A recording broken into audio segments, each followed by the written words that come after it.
Be aware that we will not open attendees' audio and video lines during Q&A in today's session, but we do very much welcome your questions and your comments, and we just encourage you to submit those at any time. You can add those into the chat window that's located just to the right of the video display on your screen. Also, make note that we will be recording today's session. We'll make it available for playback in the Sales Management Association's resource library, and our members will also be able to download slides there. Our session today is one in a series of web-based Sales Management Association presentations that feature practitioners and thought leaders in the field of Salesforce effectiveness. The Sales Management Association is a professional association for sales operations and sales management professions. We provide our members with research, case studies, training, peer networking, and professional development opportunities. If you're joining us for the first time, we encourage you to consider membership in the Sales Management Association and also to visit us online. You can do that at salesmanagement.org. My name is Bob Kelly. I'm pleased to be your moderator today and to introduce our excellent speaker, Lauren Bailey, which I'd like to do now. Lauren Bailey is founder and president at Factor 8, a sales and sales management training company focused on virtual selling. She's the founder of two other successful brands, the Sales Bar, an online sales training platform, and Girls Club, a program designed to elevate women sales leaders through training and mentorship. Lauren was previously Global Director of Training at SAP and an independent training consultant before founding Factor 8. We're very pleased to have you with us today. Lauren Bailey, welcome. Hello, I'm really happy to be here. Thank you, Bob. This is going to be fun. Are you ready? Yeah, absolutely. So I'm going to let you take it away. I'll add your slides and looking forward to a great session. Thank you, Lauren. Good. Yeah, my pleasure. Hi, everybody. My name's Lauren Bailey. My friends call me LB, so you are welcome to do the same. And more than an entrepreneur and a thought leader, I'm a frustrated sales manager. Can I tell you that the toughest few years of my life were managing frontline sales teams? In fact, fast forward 15 years later, that pain was so fresh. That's why I started Factor 8. So I've spent 20 years teaching sales managers and developing the kind of training and solutions that just weren't available back when I was the frustrated sales manager and sales director. So this is going to be a culmination, folks, of about 20 years worth of tips and tricks from training frontline sales managers how to be better coaches. And let me tell you, I know it's not easy. So are we ready to jump in and get started? Let's do this. Here we go. All right, to get us warmed up, I want you to start by asking yourself this really important question. Think back to all of the parent figures, mentors, and bosses. Who did the most to really develop you and your career? Do you have their name, their picture, their face in your mind? For me, it was Bruce Myhawk. 20 years ago, Bruce gave me amazing opportunities, and it's interesting because I just spoke with him last week. We talk every year on his birthday. Here's the more important second question. Who would say this about you? Now, I ask this to ground us a little bit, right? Because we didn't get into management to be too busy. We didn't get into management to do spreadsheets, to do emails, all of those things. Most of us chose management because watching someone on our team win, it feels incredible. And it's a feeling worth chasing over and over and over again. The right leaders got into management because helping someone else win feels even better than closing the deal themselves. Right? Because they want to make a difference for your people, for your company, for your customers. You're a leader. But it's so damn hard to carve out time to develop our teams. Now, if you're an enablement leader listening to this and looking for resources for your busy sales managers, I'm quite sure that the next thing out of your mouth will be what it always was for me, which is if I could just get them to do anything, if I could just get them to pay attention, I can build it, but will they come? It's essential to understand that sales management is the very busiest job in the entire world. I'm a working mom. I own 2 companies. I've led sales teams of hundreds. I've launched centers around the world. None of it was harder than leading 15 people on the front lines as a sales manager. It truly is. The truth is also that call coaching is a simple and super effective skill. It's a way to both engage reps and improve their skills, right? It gives them the opportunity for development, the opportunity for advancement, and access to leadership. That's a trifecta. Those are the top 3 things that the generations in today's workforce are seeking: opportunities for development, opportunities for advancement, and access to leadership. Coaching ticks all 3 of those boxes, but it is a really hard skill to master. And I'm going to tell you why and some of the tips I found to fix it over the last 20 years. So you'll hear me sharing tips straight for managers, for enablement leaders, building coaching training, for leaders trying to support managers throughout this journey as well. I'm going to make sure that you get some of my top tips in the first 15 minutes in case you've got to jump early. And I'm going to give you the opportunity to enroll in deeper training on this subject, because it ain't learn about it on a webinar and get it fixed kind of skill. All right, here we go. First, the bad news. Bob, feel free to jump in and guess on this one for me. What percent of new managers fail within the first 2 years? As you're thinking of this number, as you're chatting it to your friends, taking this with you, as Bob comes off mute and guesses, I'm going to tell you that every single sales leader in the entire world has made the mistake of promoting their top rep. Top reps very seldom make top managers. And that's one of the reasons we have this number. I hear you, Bob. What is it? Well, do you really want me to guess? Because I just have to at this time disclose I've looked at all of your slides. I mean, I know all of the answers, but So I do will you pretend to remember? guess. Do you Yeah. remember the number? Well, I think I do. I mean, I will tell you this, that we've done studies of turnover in sales among salespeople, and the percentage is very close to this one for the number of new salespeople that failed. It's over 50%. So It's no it's a surprise to you then. it's a staggering number. It's a humongous expense to any organization. Yeah. Yeah. Numbers like this. It makes me so sad. Now, it surprises me that such a high percentage of sales people fail. The management percentage at 60%, for those of you listening only, multitasking here, 60% didn't surprise me. 60% of new managers fail within their first 2 years. Corporate Executive Board put that out. I think the number of reps failing faster is growing, and that's a whole different discussion, but one that makes me very sad. I think we're teaching young people to hate sales, and that breaks my heart because sales is phenomenal profession. All right, so Agreed. what's the worst skill? Like, let's dig into why this is happening. Corporate Executive Board says it's because we're not properly training our people to manage. And listen, I have seen it firsthand for 20 years. I have to agree with them. It's a whole different set of skills. Interestingly enough, call coaching came out as sales managers' #1 worst skill. So thank you to the Sales Executive Council, who took a really tough job and stack ranked all of our skills just so they could announce what we're the worst at. And it turns out it's call coaching. And the bad part about that, right?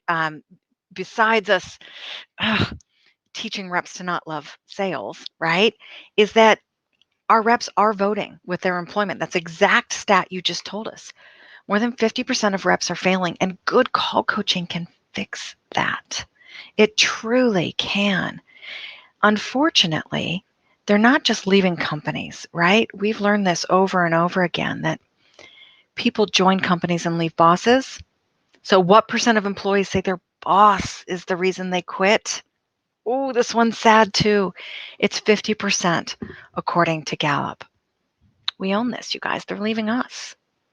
And I get it. It's so hard just to keep your head above water as a sales manager, and then to engage and develop and nurture and babysit every single rep is so hard to do, and they're leaving us in droves. So let's get to the root of this. I have 2 theories as to why call coaching is our worst skill and why we're inherently bad at it. And I do mean we, because I am naturally a horrendous call coach. I wrote our curriculum to solve the me's of the world because I suck. naturally at call coaching. So this is full of my tips and tricks to make it better. Let's dig into root cause number 1, that call coaching is our worst skill. This was a study done a few years back by 2 friends of mine, Trish Bertuzzi in the Bridge Group and Steve Richard at Exec Vision. And they basically went out and surveyed folks saying, how often do you coach? And then they asked their teams the same thing. So 76% of managers say, I'm coaching 3 to 6 hours a month. That's a couple, 3 to 6 hours per rep, right? Per month. Less than half of their teams agreed with that statistic. Whoa, there's the disconnect. And you guys, that's the number one reason for our gap. We all define coaching differently. Okay. If managers are doing 3 to 6 hours and reps aren't buying it, then clearly we're not talking about the same thing. So I want to dig into that for a second and give everybody a definition. Leaders, if you get nothing else out of today, start using the term call coaching or skill coaching to be what you want from your managers. Because when we just say coaching, that can be a style of management, right? Call coaching is about skill development while they're on the phones with customers. Coaching, if you'll look here at the left-hand column, is any kind of development or question-based conversation. It could happen at any level. It just means we're focusing on your improvement. It means I'm keeping it positive. It means I'm talking in questions. I could say I'm coaching when we do a pipeline review. I could use a coaching style during our performance one-on-one. When I'm walking by your desk and I'm saying, how's it going? That ticks my box of coaching, according to the Exec Vision study. Unfortunately, it's nowhere close to call coaching. So here's the definition of call or skill coaching. Number 1, a call must be present, okay? We're actually listening to skills being applied. You could do a recording, you could be YJacked in, you could be conferenced in, it could be on a Zoom, whatever is the case, there's a call present, okay? The second criteria is that both the rep and the manager are giving feedback on that call. My general tips, not coaching. Today's session, this is a webinar. It's edutainment, right? It's a little bit of training, although you don't get to get hands-on. It's more like a smorgasbord of ideas. This isn't coaching. There's no call present. I'm not giving you feedback on your application of the skills. It also means there's 3 or fewer people in the room. If I have a whole room of people listening to a call, that's training. It's not coaching. Somebody has to walk out with specific feedback of how they applied skills on a call for that to be call coaching. Cool? And finally, we document it in some sort of fashion. So the number one thing you can do quickly as leaders is make sure if you're setting coaching expectations that we're really clear that it's call coaching expectations. Same with you in enablement. If you're launching a program around coaching, a culture of coaching, a university about coaching, 10 people have 10 different ideas about what that is coming into it. Focus on the skill coaching. That's where you get the bang for your buck. That's where you get that trifecta we talked about. All right. The second reason we're so naturally bad as sales managers at coaching is because we're such good reps. Any of us who came up in sales, we're in the winning business. We're in it for the W, baby. We are ready to close the deal. We are willing to close the deal. We can't wait to close the deal, which is why it's so hard not to rip the headset off of our rep, tell them, interrupt them, and close the deal ourselves. That's our natural inclination, okay? If you're a manager listening to this and you think, boy, that's not me, ask yourself if you've ever thought, I just want to keep a few key customers. You're in the winning business. It's time to stop doing your rep job and start doing the management job. Okay? Leaders, enablement folks, be careful if you're encouraging managers to be live on calls with reps. Okay? Make sure that's supervised at the beginning because most of them can't help it. They will take over the call. I do resemble this remark. This was my problem too. Okay? It is a problem. We can't help it. If you're a fabulous rep, you're automatically a poor coach, and it's because you're so damn good at selling. All right. So why is this important? Let's move on to the payoff of getting good at coaching, because it's going to be a lift, folks, but it is worth it. Okay. The average floor is at 55% to quota. And by the way, the average or normal coaching program doesn't really lift results.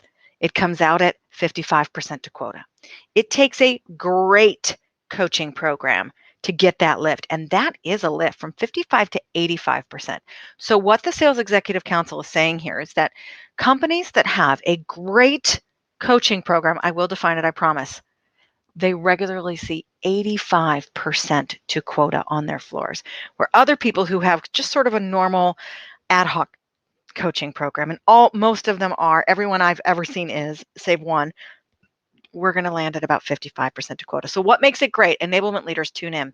It takes the 4 S's, the strategy around the coaching. There's plenty of room for this. What are we coaching? Why are we coaching? When are we coaching? What are the goals? The structure, that's huge. The structure of the sessions, how often they're happening, what's happening in the sessions, how long they are. Is it recorded? Is it hijacked? Skills, that's what we're going to focus a lot on here. Managers must have the skills trained. I'll tell you, the first time I taught coaching, it was a 2-hour class. It is now a 12-hour class. It's that hard to shift the skills.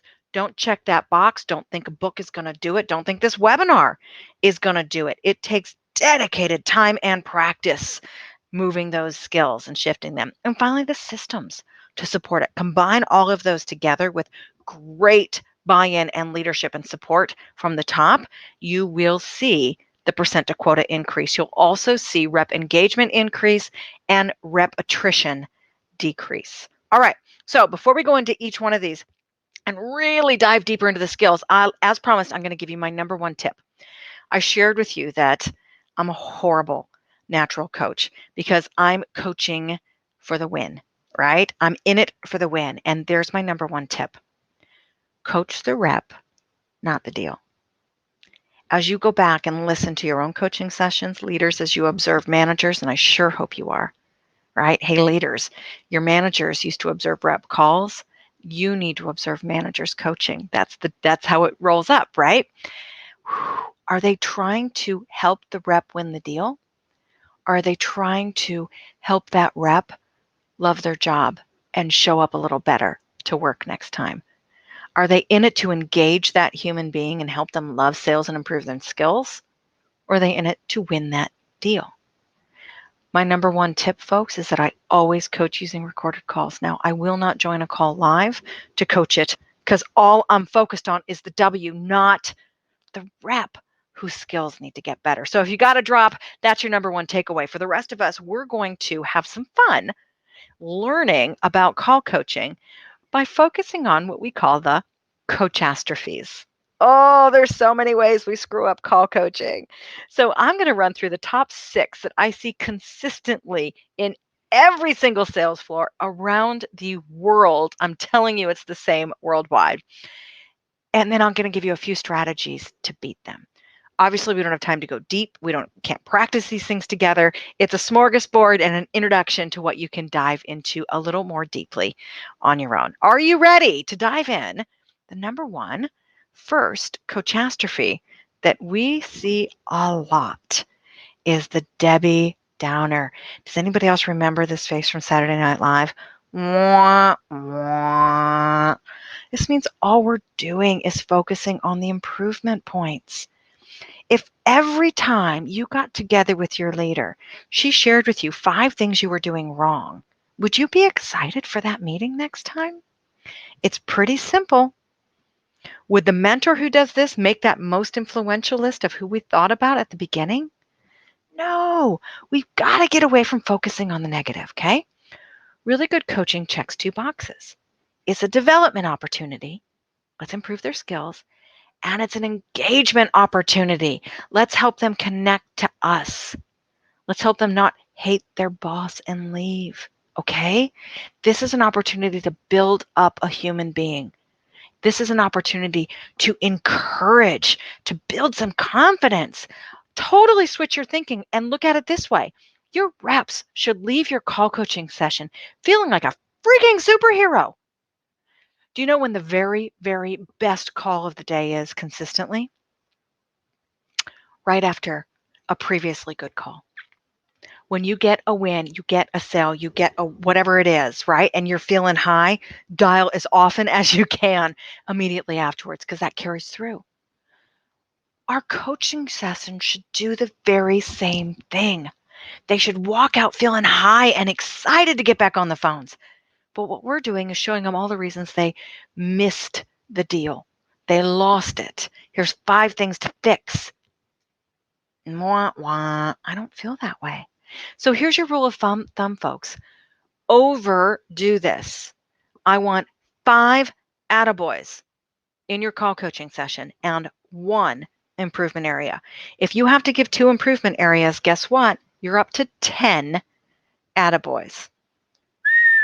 Seems high, right? Let me tell you, this is a really hard behavior to shift. Our coaching 301 focuses solely on fixing this. Because even when managers think they're being really giving and ego stroking and encouraging, I'm counting 5 things to fix and 1 compliment. So leaders, that's one thing you can do. Engagement, folks, as you're watching, this 1 ratio can change the game. All right, let's go on to Cochastrophe number 2. That's when I do all the talking. Blah, blah, blah, blah, blah. Yeah, it's really easy. Salespeople are talkers. We also have wonderful stories about back when we were in sales. So if you find just like a great call with a customer, when the customer does all the talking, that was a good sales call. When the rep does all the talking, that was a good coaching session. So a really quick way to gauge who are your top call coaches on the floor, all you got to do is listen to see who's doing the least amount of talking. Now, if you may resemble this remark and this coachastrophe, here's the tip for you. Use a standard meeting framework. At Factor 8, we use one called the Cochin model. I'll walk you through it in a second. Take a picture of the screen, otherwise you can lift this and use it not just for your call coaching meetings, but for all of your employee interactions. C stands for clarifying expectations, my observed behavior, asking questions, critical to not talking the whole time, committing to actions, offering help, and next steps. Here's an example. Hey, Bobby, last time we decided you were going to work on your call introductions. I know we have a few calls scored. Let's see how you're improving. Clarifying expectations is really just laying out, here's what we're going to talk about in this session. It can be 3 words long, right? You don't need to go crazy on this and make it paragraphs long, but it does lay the groundwork. Sometimes a rep will come to a meeting and not know what the hell it's about, right? Are we here to talk about pipeline? Are we looking at numbers? Are we call coaching? If we are call coaching, are we working on something specific? Answer that and you've got the C checked off. O is for observed behavior. This is your chance to share what you heard on the call. Wow, I really heard your new intro in most of these. I heard you get shut down often. I heard you really trying. Great job. This is a wonderful chance to sneak in a few of the attaboys. A is where we want to spend most of our time, asking questions. How did it feel using the new intro? Did the customer's reaction sound different to you? How do you think you did? Where do you think we could improve? You want to go for 5 questions at a minimum. At a minimum. Finally, these last 3 can go pretty quickly. Committing to actions is where we're getting the rep to own the action items. This is critical. Busy sales managers, stop taking all the action items. Okay. What could you do to do this better next time? What actions do you think you can take? What can you commit to before our next session? 3 examples of how you might get that done in the form of a question. Bonus. How can I help? I encourage you to offer role playing right then and there as you're working on a skill. But help could also be listening to more calls, having more sessions, providing recordings from a top rep, assigning a top rep to shadow, getting into a call recording library, refreshing some training skills, finding new training skills. So lots of different ways you can help. A great coach is going to offer. how to. And then finally, make sure those next steps are super clear. When are we meeting again? What does the rep need to bring? Make sure the action items are on her plate and not yours. Cool? That's the coaching model. Huge help. And by the way, everybody's favorite class. It is the #1 rated class at Factor 8 and Girls Club because it just helps you find your way and make sure you tick all the boxes without doing all the talking. Okay, are we ready? The next Cochastrophe. We're halfway through. It's be like me because, I'm kind of a big deal. Whoops. Don't be Ron Burgundy. Don't tell all the stories about your glory days. Coaches speak in questions. So we got to learn to speak coach, folks. Here's my #1 tip. Okay. If you're listening to a call, live or otherwise, I use a handy piece of paper and off we go. I split it down the middle. And on the left, I write everything down that makes me cringe. I'm just being honest. I'm writing everything down that makes me cringe. On the bottom, I put a smiley face next to the compliments. You got to work on gathering those if you're going to get to 5. Okay? So you can see on the slide here. Look at everything I heard in the cringe. Oh, push right past the gatekeeper. You didn't get any info. Oh, the intro was too long. Oh, you just threw features up on the decision maker. At this point, I'm going crazy, right? You walked right past a buying sign. You shut down the objection. Just answer the question. Like, I have a whole laundry list, okay? Then I translate each one into a question. This is background work you're doing while the call is playing. There's plenty of dead air, plenty of time. You don't have to take notes on what the customer is answering, etc. Translate them immediately into a question. What made you decide to skip over that gatekeeper? How do you think the decision maker reacted to your introduction? Do you think he was fully tuned in at the end? Okay. The tip here is think of your rep like your customer. You always talk to your reps about asking your customers more questions, right? Now it's your chance to role model that behavior. I hope this tip works for you. It does wonders for me. Now, a little guidance. It's very easy to just turn a tip into a question. Wouldn't you agree that that does not count as a question? No leading the witness. So think of questions like a funnel, just like you're used to in sales. At the top will be something really, really broad and generic, right? How'd that call go? How do you think you did? And at the bottom will be something too specific. Wouldn't you agree that skipping past the gatekeeper means you're losing a lot of crucial information? That's not really a question, okay? You want to aim somewhere in the middle. Start high and then get specific. We don't have time to dig into this, but this is something that takes a lot of practice, and we spend time coaching as we're listening to those questions during our call coaching training. The other thing I really suggest, if your office doesn't have one yet, enablement leaders, this is a great place to start. Use a standard call coaching form. Scalability lives and dies in your management team. So if you're looking at a digital Salesforce, inside Salesforce, field Salesforce who's now inside, that needs to grow quickly, it will live and die in the consistency with your managers. It's important that people are able to move teams. It's important that managers are all coaching in the same direction. The ship's headed in the same direction. And unless you have a standard form, that's the structure, and skills for your managers, can I just tell you what 10 different managers choose to coach are 10 wildly different things. It takes time to calibrate everybody to the same true north. We can all listen to the same call. Bob, this cracks me up when I first start working with companies. And somebody immediately goes to, oh, I can't believe you got everything about the product wrong. And then somebody else immediately goes to your tone of voice. And then somebody else immediately goes to whether or not you're asking questions. And this person's going to talk about a sales methodology or structure technique. It's crazy where everybody goes first. So we got to use a standard form and train to it. This sets the expectations of what good is. It makes consistency across managers, which is going to happen as you scale, people move teams. It also helps you find trends in your reps, in your teams, in your skills. Finally, it helps training retention. You need a custom form that underlines what you taught. Okay? Just to be clear, it starts with the meeting and the idea. Then you have to go into the training and the hands-on of it. And then you get into the coaching. And the coaching is the specific feedback about the application of the skills in the training. Now, all too often we roll all those into one and we give it to the manager, and they have to do it all. And if you want your manager to interview and hire and run the team and deal with the customer issues and announce the changes, train the changes, and coach the changes, you're setting them up to fail. I'm going to repeat that. You're setting them up to fail. That's why you've got an enablement team. It's why you've got leadership does the meeting. The enablement team does the training. The managers do the coaching. And leaders, that's probably my number 2 tip.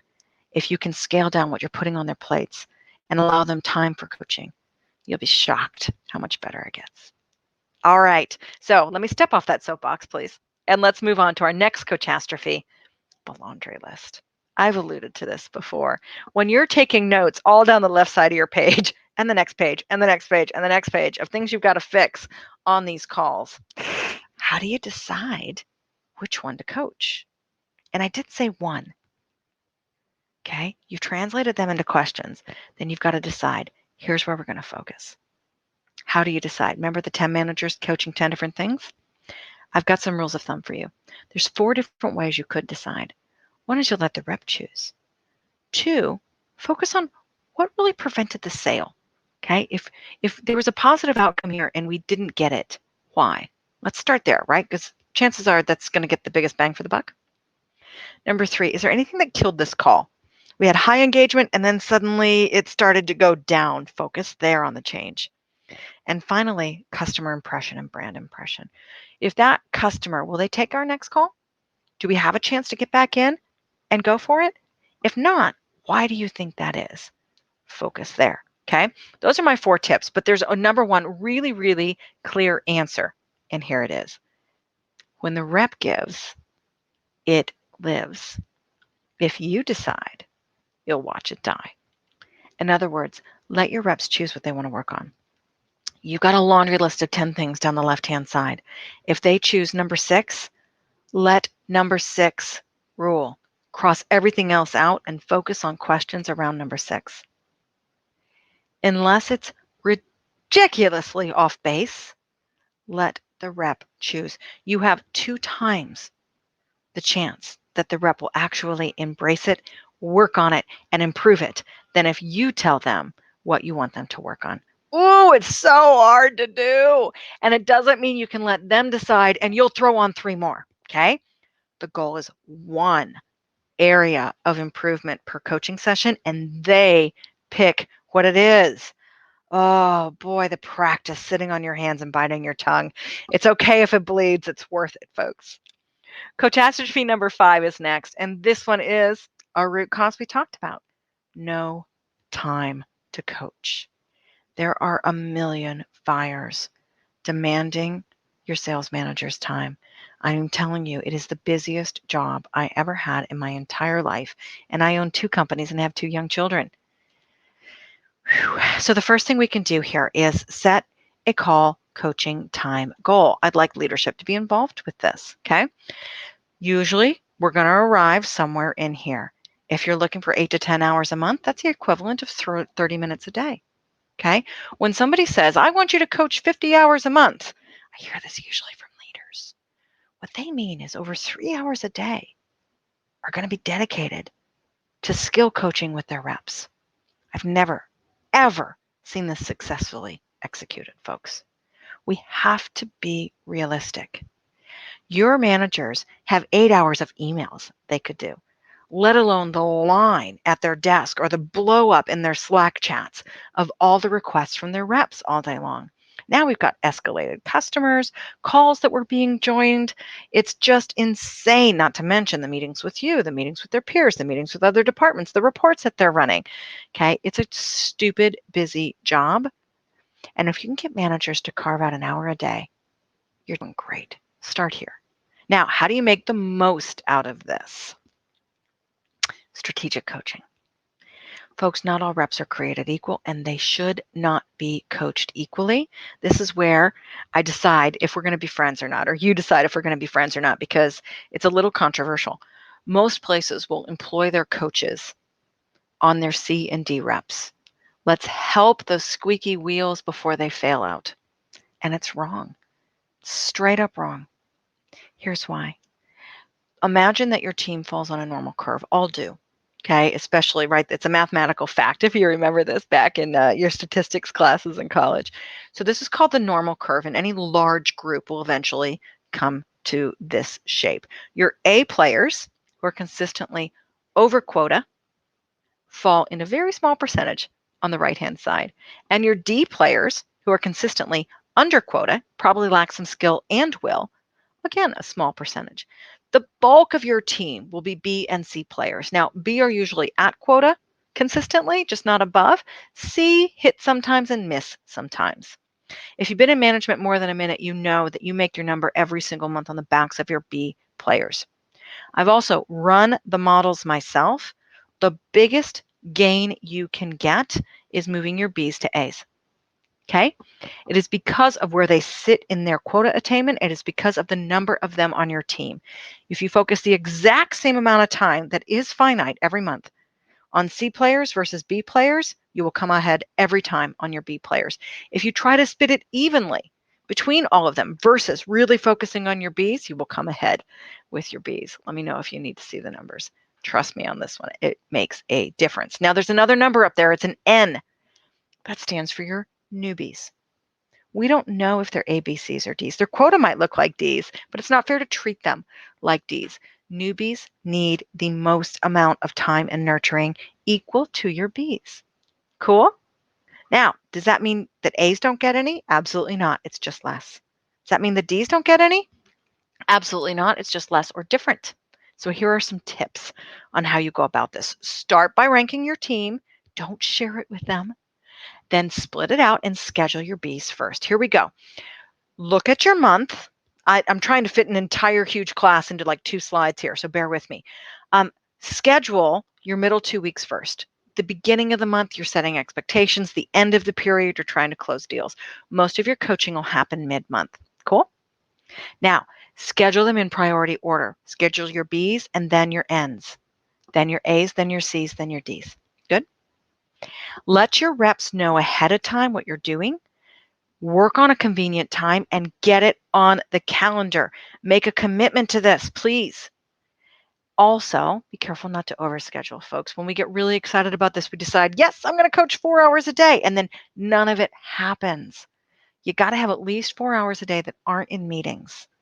That is your time to answer all the questions and the emails and the requests that are coming at you. It's never going to change. Plan for it. It's always going to be this crazy. Finally, I really recommend that you underschedule versus overschedule, because remember how we said call coaching is that opportunity to engage and develop? When you schedule a call coaching and you miss it, skip it, or push it, it really sends a horrible message. And reps absolutely remember that. So it's worse to schedule it and miss it than have never done it at all. All right, I hope that opened a few eyes about how to get more time in your day and how to get the most bang for the buck in coaching.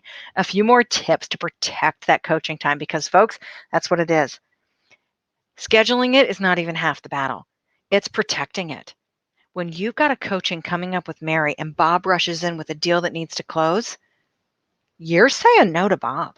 You're protecting your coaching time and the message it sends your team when you say, Bob, I'm thrilled about this. It's going to have to wait 45 minutes, or you need to go to the other manager for help with this. I have coaching time scheduled right now. That is a huge message that you're sending to your team. All right, a couple things that can also help you. During coaching, you want to snooze your notifications, right? It's still going to come in, right? Slack's still going to be there. Bob wants your attention. Get a backup as well. When you're in coaching time, Larry takes all of your rep questions, right? Have a buddy as a manager. Schedule your sessions for 45 minutes, so you've got 15 minutes in between, and praise hallelujah if you finish early. Push updates and other things into one-on-one meetings or their own coaching time. So if somebody's got a question, they're hitting you. Say, listen, I have 3 seconds right now or 45 minutes in our one-on-one on Tuesday. That's how you protect your time. Your team will come to you all day long with questions. Your job is to teach them to fish, which means you're not going to give them the answer every time. And I love this phrase. The one at the bottom I love too. Hey, can you hit me back in 15 minutes? The rep will not. They will go get it solved. Don't tell them you're going to get back to them. Leave it on them to come back to you. I'm in call coaching right now. Can you hit me back in 45 minutes? 9 out of 10 times they won't come back. They're going to go solve it for themselves. They just come to you first because it's easier. And let's be honest, if you're in sales, you're water. We always flow the path of least resistance, right? The easiest thing. Finally, make sure you're asking about deadlines and urgency, okay? When Bob comes to you on Slack, oh, do you have a second? Is this urgent? I'm about to go into a call coaching time. It works, by the way, if Bob's your boss. Bob comes to you and says, hey, I really need those numbers. What's the deadline on that? I'm about to jump into a call coaching session. And if your leader supports this strategy, that's why we need their support, then it's going to be an easy, yep, I just need it by tomorrow, end of day. Or, nope, sorry, tell them I'm really sorry. I need it immediately, but here's some other time you can have later in the day. So that leads me to some tips for leaders. It's our job to remove barriers, guys. Try giving more notice on meetings and requests, just like the example we had. If you want your managers coaching more, it's your job to help them carve out the time to get it done.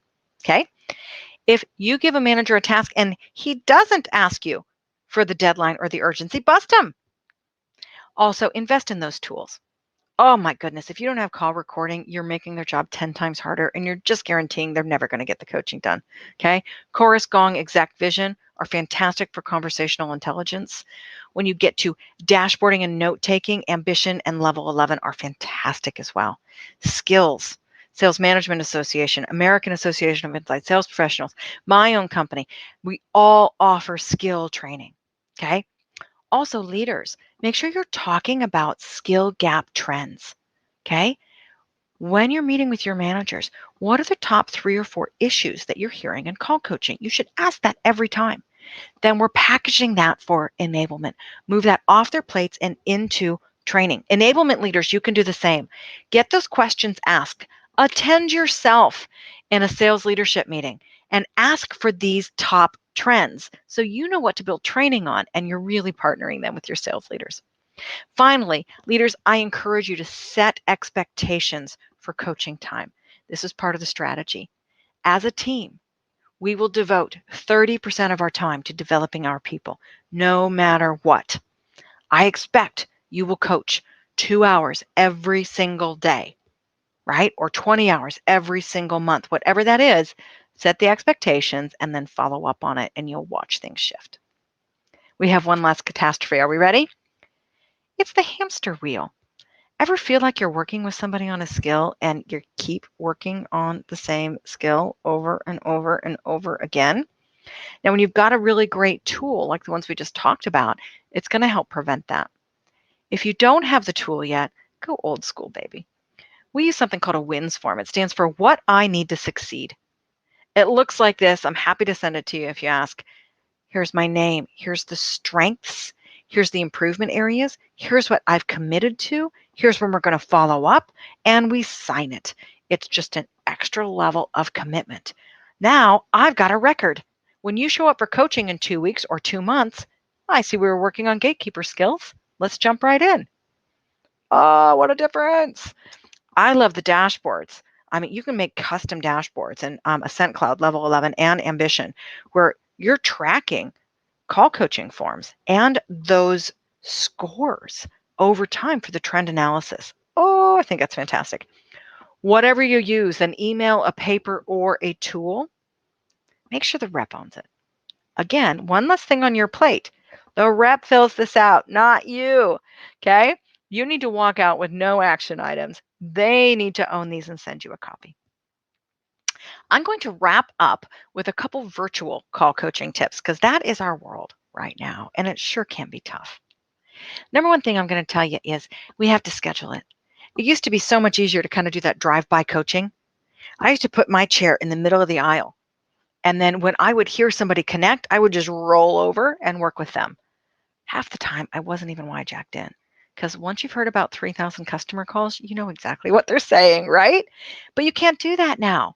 We have to plan ahead and schedule dedicated call coaching time with each person on our team. Start with the B's and the N's, okay? I want you to set a strategy. If your leader hasn't set one for you, you do it. Why are you doing the coaching? And what are you coaching towards? What's your goal? Is it a 10% lift across your team? Is it a drop in attrition? Is it finding something that makes each person feel great about themselves? Is it increasing confidence? There's a million different answers to this, but if you can align to your true north, you're going to be a better coach. I also want you to define what good is. If you don't have a company scorecard, start one of your own and resist the temptation to go nuts. These can quickly turn into 15 pages with 30 pages of descriptions. Don't do it to yourself, okay? A really easy 0, NA, competent, needs work, or exemplary. A 1, 2, or 3. 0, 1, 2, 3. Done. Okay? Use systems, if you can, to quickly surface good and bad calls. That's where those CI tools, the chorus gongs and exec visions help a lot. And then combine synchronous and asynchronous coaching if you can. If you have access to recordings, use them. It will save you time. But being there live helps give that engagement time with your reps. If you do have call recordings, a few tips. Download them first for better playback. Zoom is the tool I like most for call recording. But look at the little window in the screen here. What a difference it makes. There's a tiny little checkbox when you hit share screen. And that checkbox makes all the difference in call playback recording. It's saying share sound. Okay? Pick your calls before the coaching session. Assign it to your rep. And then choose call sections if you're using recordings based on your goal. If you're working on objection handling, have the rep pick the call and don't listen to the whole call. Fast forward where the objection is. This is how recordings save time. If it's not in your tech stack goals for next year, put it in there, along with the budget for the training to make it work. All right, if you don't have recordings, I have fewer tips, truly, but it just means you're going to have to schedule some joint calls. You get to stay on mute, okay? Join the call live and then stay on together for some post-call coaching. You can also, of course, do the role plays. I love a triad coach. That means you can do 2 reps at once for a total of 3, you and 2 reps. You play the customer, they play the rep, somebody else plays the coach, and you switch roles every time. Believe it or not, they will learn just as much by playing the customer and the coach as playing the rep. We've covered so much. Final slide of tips before we do any questions, Bob. Here we go. In summary, 5 attaboys or attagirls. You're going to work hard for those. Make them count. 1 improvement area. 5 or more questions during that skill call coaching. You've got 2 times the chance of it getting done if it's their idea. And you want to average about 1.5 coaching sessions per month per rep. And it's an average because we're not going to coach everybody the same. And the most important number is 0. Walk out of every one of these interactions with nothing on your plate, or it will be too hard to get it all done. My name again is Lauren Bailey. I invite you to connect with me on LinkedIn. This is my email address and phone number if you've got additional questions. And those are our websites if you want to learn some more information. Bob, I'm tired. Well, Lauren, that was really great. In fact, I have 5 things that I really liked about your presentation. Here we go. I'm just kidding. But in all seriousness, I just want to point out that this presentation probably has more practical advice in 50 minutes than any that I can remember in the recent past. So thank you so much for sharing this information. I just think it's so important and such a critical skill for our audience. Bob, it's literally the highest compliment you could have paid me. I spent my life, as you know, growing up in sales, and it's on my business card. I think theory stinks. Like, quit talking about it forever and just get down and help me fix it. And that's what we're all about. Well, this is a fantastic start. And you've also been kind enough to leave us just a few extra minutes. So we'll use those to take a few questions. Good. Before we do, though, I wanted to mention that your firm Factor 8 has also, we feel so strongly about this topic that we want, we've taken some pains to actually have you create a program for our audience. And I know you put a slide together about that. Can you tell us just a little bit about this upcoming call coaching bootcamp? Yeah, we're super excited about this. This is only for SMA members. This is a call coaching cohort deep dive into this training. You will see behaviors shift. Sign yourself up, sign your team up. If you're in enablement, get your leaders in on this. This is virtual 100%. It's synchronous and asynchronous. So there's 3 online courses and live sessions, which means you're going to be in a peer cohort, which is fantastic. Folks from your company and other companies. And at the end, you will earn a call coaching certificate. We've got $100 off if you're watching this right now. So you go to factor8.com/SMA for Sales Management Association. And the $100 off is hello SMA. But even this, it's highly affordable. These boot camps, we do them to make the difference, right? We typically partner with huge organizations, but the boot camps and the master classes we offer for under $500. So I know that this will wind up like $200 or $300 per manager. It's a screaming deal. So it's fantastic. So thank you for doing this, My and pleasure. we'll be reminding our audience in the weeks ahead about the upcoming boot camp. So thank you again. Yeah, So my let's take. pleasure. Yeah, great. So let's take a few questions. I'll remind our audience, if you have a question, feel free to add it into the chat window. You'll see that just below the video display on your screen. We have a few in the queue already. So the first one is as follows. Can salesperson coaching programs be successful if coaches themselves do not receive regular coaching? Yeah, yeah.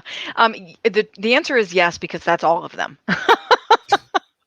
I mean, in practical, yes. As a listen, when I was a sales VP, it was I came out of training departments. Like, this was my passion, and I still didn't have time to coach my sales managers. It just doesn't happen.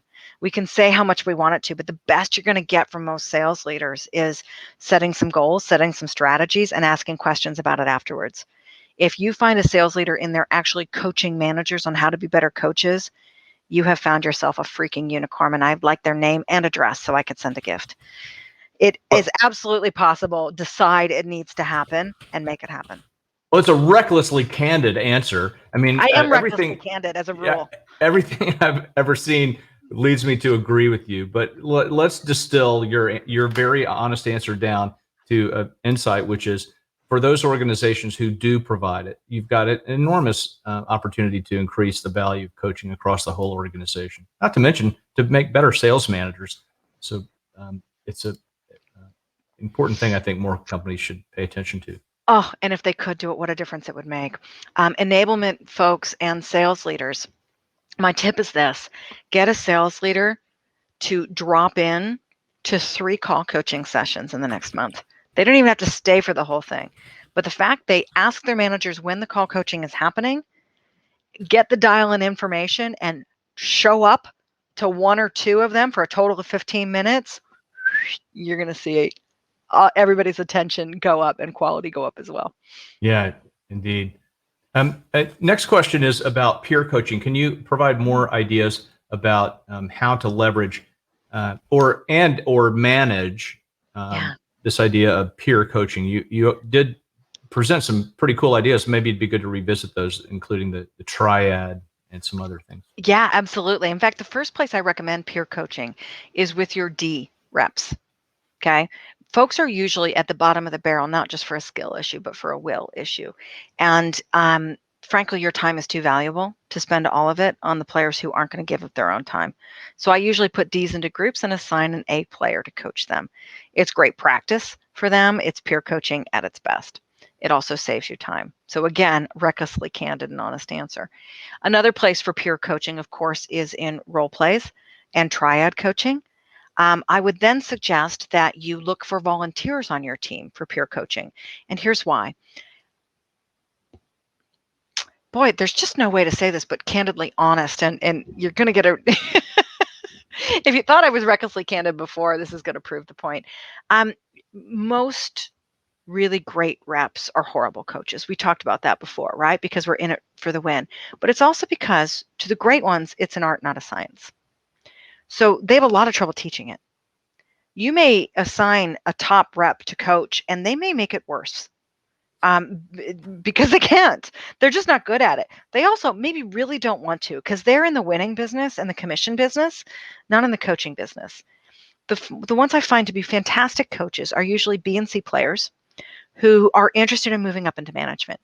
It's a wonderful opportunity to let them try on management skills in a team leader, mentor, or peer coach format.